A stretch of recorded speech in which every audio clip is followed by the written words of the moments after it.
Какие же правила проведения карантина? Как только вы принесли своего попугайчика домой, вам нужна птица в клетке. Что делать? Она мечется, она прыгает, кричит. У птицы вдруг стал какой-то влажный помет, то есть птичка ваша не пьет. Что делать? Так сколько будет длиться этот период адаптации? Пусть занимается с ним тот, кто в дальнейшем будет заниматься и приучением попугая, и приручением, чтобы птичка могла сделать вот так.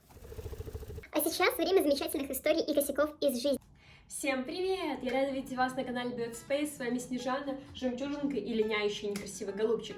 И сегодня я хочу с вами поговорить о адаптации первых днях дома, карантина вашей птички. И сразу говорю, неважно, какой вид у вас попугайчика, потому что это общие советы, которые помогут вам заранее решить проблемы, которые могут появиться из-за неправильных действий. С это Снежана, Снежана это С. Всем добро пожаловать на канал Bird Space.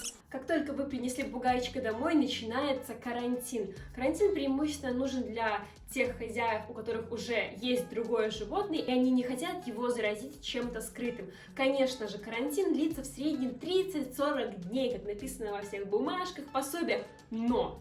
Поверьте, вы никогда не узнаете о скрытых заболеваниях вашего питомца, не обследовав его. Поэтому карантин это замечательно, но не забывайте обследовать также вашу птичку перед тем, как посадить ее к своей стае. И еще хочу вас попросить, если вы уже проходили период адаптации, если у вас уже появился давно питомец, напишите, пожалуйста, в комментариях, сколько у вас длился карантин, сколько у вас длилась адаптация, какие были у вас подводные камни, чтобы те, у кого еще не было птичек, могли почерпнуть и вашу информацию. Какие же правила проведения карантина? Нельзя сажать в одно помещение и в одну клетку новую и старую птицу. И да, ни о каком карантине не может быть речь, если вы хотите карантинировать новую птицу в той же комнате. Даже в рамках одной квартиры, но разных комнат, это тоже не идеальный карантин, потому что многие заболевания могут все равно передаться от птицы к птице. Но хотя бы разные комнаты, пожалуйста, о одной и той же клетке говорить даже не будем. Карантин также прекрасно совмещается с периодом адаптации. В какую клетку или какой вольер нужно посадить вашу птичку? Как только вы принесли своего попугайчика домой, вам нужно аккуратно из коробки или то, куда вы его поместили для переноски, пересадить в вольер. Сразу покупайте хороший большой вольер, если у вас на то есть возможность. Если что, я вам оставлю сверху и в описании ссылочку на мое мнение о клетках, какие они должны быть для попугая, потому что, да, зачастую бывает, что владельцы покупают не идеальные клетки и вольеры, но давайте работать с тем, что есть, поэтому посмотрите это видео, мы продолжаем. Вы посадили птичку свою в клетку. Каким образом?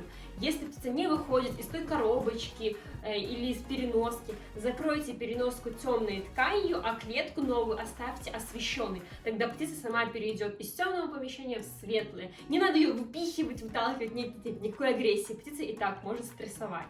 А сейчас время замечательных историй и косяков из жизни. Помните, на ошибках учатся, и то, что люди ошибаются, в этом ничего абсолютно страшного нет. Просто нужно принять, проработать эту ошибку и дальше ее не совершать.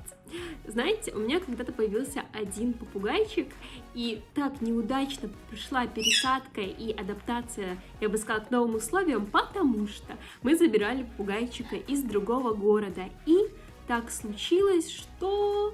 Дороги размыло, вернуться домой мы не смогли. И с той птицей мы курсировали больше суток, ночевали совершенно в другом месте. Из коробки, естественно, мы решили пересадить ее в маленькую-маленькую клеточку-переноску, чтобы она там могла хотя бы покушать. И птичка покушала, да, действительно, но сделала она это, когда только на нее никто не смотрел, и оставили мы ее одну в комнате, но она это сделала. И в первый момент, когда мы пересаживали ее из коробочки, она так сильно ударила крыльями по коробке, что просто выбила коробку из рук и вырвалась, и пролетела несколько кругов по комнате.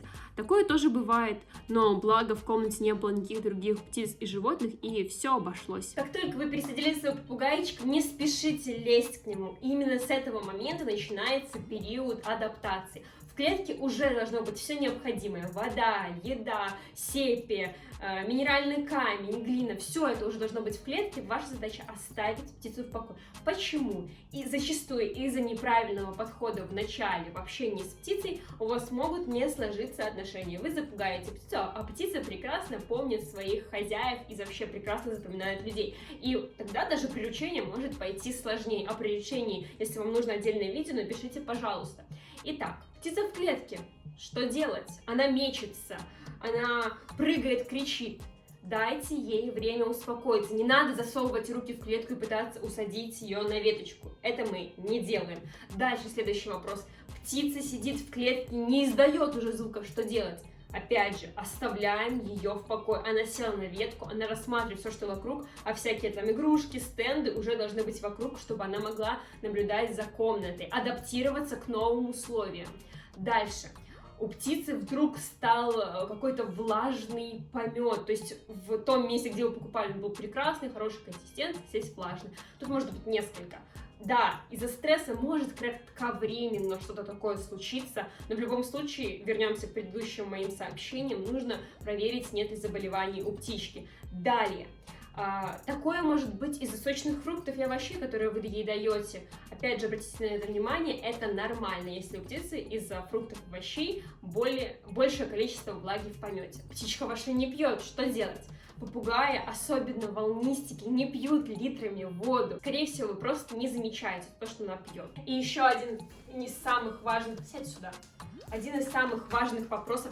Так сколько будет длиться этот период адаптации? Сколько вам не нужно трогать птицу, гладить птицу, жмякать ее как котика? Так, сразу, как котика, и гладить мы птицу вообще не должны, потому что вот максимум лапки, максимум голова. Не надо вот так вот. Даже не дают мне так сделать, вот так вот гладить. Это мы не делаем точно, и руками мы не жмякаем птицу. И период адаптации длится у всех по-разному.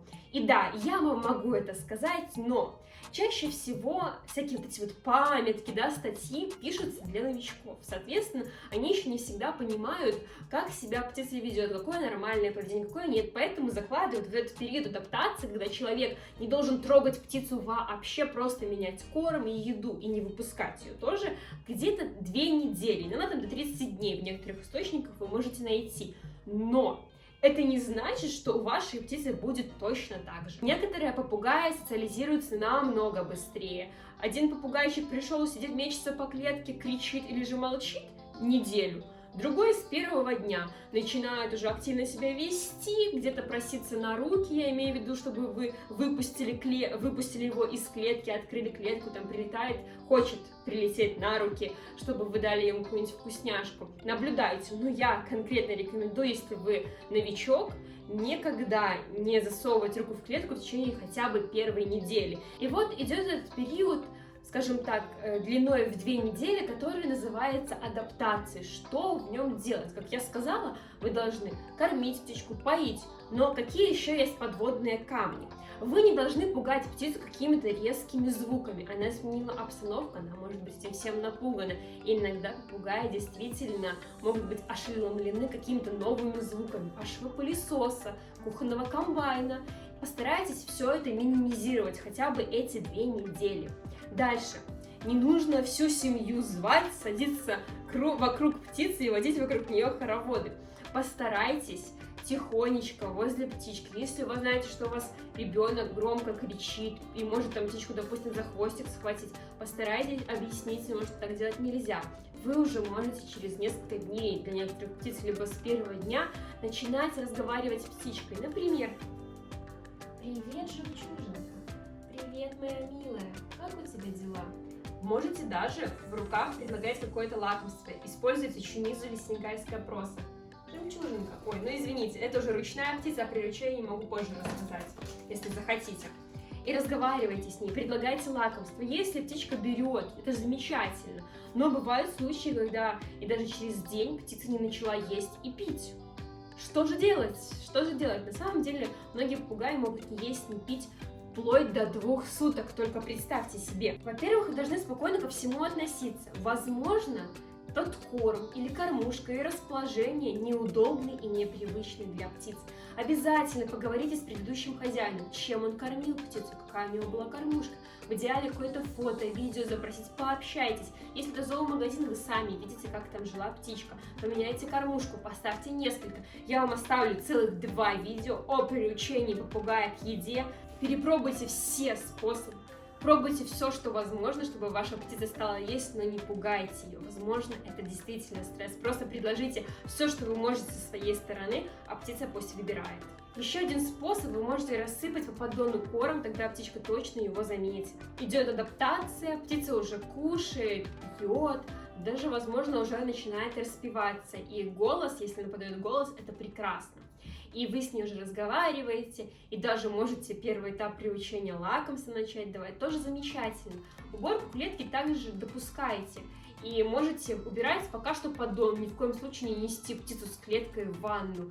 Даже когда вы убираете у попугая, не забывайте, что уже можно приучать его к вашему голосу. Вы просто подходите к клетке, делаете свои дела, но никто не мешает вам говорить «Привет, птичка», или же называть ее по имени, спрашивать, как ее дела. И главное, не делайте это громко, говорите своим натуральным голосом. Желательно, чтобы с птицей работал 1, максимум 2 человека. Конечно, попугай может привыкнуть и к большему количеству людей, но пусть занимается с ним тот, кто в дальнейшем будет заниматься и приучением попугая, и приручением, чтобы птичка могла сделать вот так. Молодец, красотка, молодец. Что должно быть у птицы в клетке во время адаптации? Все то же самое, что и у обычной птицы. Корм, вода, еда, погрызушки. Если у вас нет опыта создания погрызушек, я вам тоже оставлю ссылочку. Это большая погрызушка, но вы прекрасно можете делать и маленькие какие-то. Плюс обычными погрызушками являются шишки. Они подходят даже для маленьких птиц, просто они будут сгрызать намного медленнее. Когда можно доставать попугая из клетки? Все это целиком и полностью зависит от вас и вашей птицы. Все они индивидуальны, не бывает одинаковых птиц. И вы смотрите, если ваша птица поет, чирикает, прекрасно к вам относится, то есть не забивается в угол клетки, когда вы к ней подходите, и прошло уже несколько дней после появления птички дома, то вы должны обезопасить все пространство вокруг клетки, никаких котов, кошек, других животных, маленьких детей или людей, которые могут случайно или, не дай бог, умышленно причинить птичке вред. Убрать их всех, также сделать для нее стенд. Это вот такая имитация, но в других моих видео, даже в предыдущих роликах, вы можете видеть у меня несколько стендов. Или в моем инстаграм часто вам показываю там. И вы должны обеспечить достойный, скажем так, выход вашей птички из клетки. Открываете клетку, птица может не с первого раза выйти, и оставляете ее с открытой клеткой. Если захочет, она вылетит, полетает, вернется на стенд, все зеркала вокруг завешены. И да, этот полет может быть страшным, потому что если вы не завесите стекло, либо зеркало, птица может в него удариться, или же, знаете, может даже хуже, то, что она найдет в этом зеркале себе друга, и это может спровоцировать половое поведение и даже агрессию на ваш счет, и приучение пойдет по одному месту. Я считаю, что адаптация — это в том числе адаптация к новым условиям и вне клетки. Поэтому над стендом повесьте ультрафиолетовую лампу, но обязательно смотрите, чтобы птица не могла ее сгрызть. Чаще всего грызением нестандартных вещей отличаются выкормыши, которые просто не знают, им не привиты пищевые привычки адекватной птицы, потому что банально их не учил родитель. Обязательно смотрите за этим. Но даже волнистики могут погрызть какие-нибудь обои. Тоже имейте это в виду. Даже во время первой прогулки птицы проходит так называемая адаптация.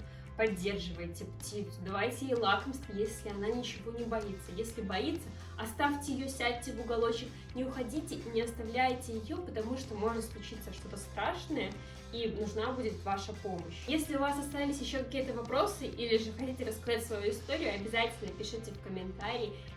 Спасибо за просмотр, обязательно ставьте лайк или дизлайк, подписывайтесь на канал, все ссылочки, которые я говорила и упоминала в этом видео, будут в описании. С вами была Снежана и голубчики, всем пока-пока, рада была видеть вас на канале Bird Space. С — это Снежана, Снежана — это С. Подпишись, пожалуйста, на канал Bird Space.